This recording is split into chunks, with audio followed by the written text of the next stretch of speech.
மக்கள் மனதில் யார் இருக்கிறார்கள், யாரை மக்கள் அடியோடு புறக்கணித்துள்ளார்கள் என்பதையெல்லாம் இதன் மூலம் உணர முடியும்.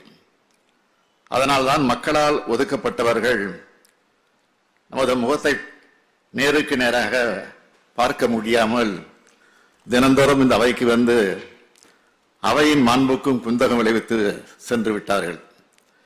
இந்த தேர்தல் தோல்வியை மறைக்க அவர்கள் போட்ட சதி திட்டம்தான் நடவடிக்கை எடுக்கப்பட்ட கள்ளக்குறிச்சி விவகாரத்தை தொடர்ந்து கிளப்பியது. கடந்த 19ஆம் தேதி இந்த சம்பவத்தை நான் கேள்விப்பட்டதும் பாதிக்கப்பட்ட அனைவருக்கும் உரிய சிகிச்சை அளிக்க உத்தரவிட்டேன். அது குறித்து இதே அவையில் 20ஆம் தேதி முழுமையான அறிக்கையை தாக்கல் செய்துள்ளேன். கள்ளக்குறிச்சி சம்பவத்துக்கான உண்மையான காரணத்தை அறிய உயர்நீதிமன்ற ஓய்வு பெற்ற நீதியரசர் கோகுல்தாஸ் அவர்கள் தலைமையில் ஆணையம் அமைத்தேன். சிபிசிஐடி விசாரிக்க உத்தரவிட்டேன். அமைச்சர்கள், உள்துறை செயலாளர், டிஜிபி ஆகியோரை உடனடியாக சம்பவ இடத்திற்கு அனுப்பி வைத்தேன். குற்றவாளிகளில் 20க்கும் மேற்பட்டோர் கைது செய்யப்பட்டுள்ளார்கள். கள்ளச்சாராயம், விஷச்சாராயம் ஒழிப்பு மற்றும் குற்றவாளிகள் கைது நடவடிக்கைகள் தீவிரமாக தொடர்கிறது.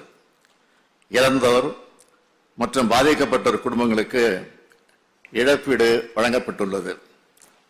பெற்றோரை இழந்த பிள்ளைகளின் கல்வி, வாழ்க்கை பொறுப்பை அரசு ஏற்றுக்கொண்டிருக்கிறது. சம்பந்தப்பட்ட அதிகாரிகள் மீது பணியிட நீக்கம் உள்ளிட்ட நடவடிக்கைகள் எடுக்கப்பட்டுள்ளன.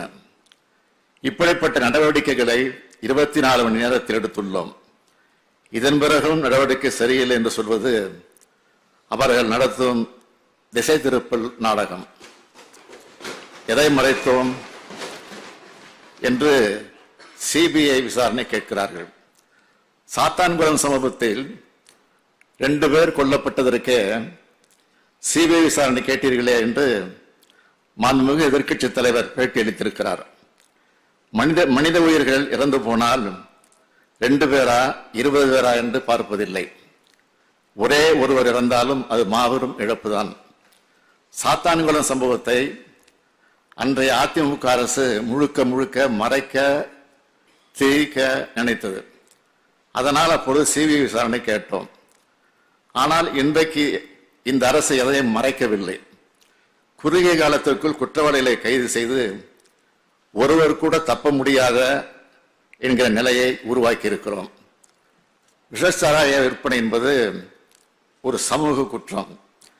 விலை மதிப்பில்லாத மனித உயிர்களை வெளிவாங்குகிற இதை முற்றிலுமாக ஒழிக்க இந்த அரசு உறுதி பூண்டுள்ளது.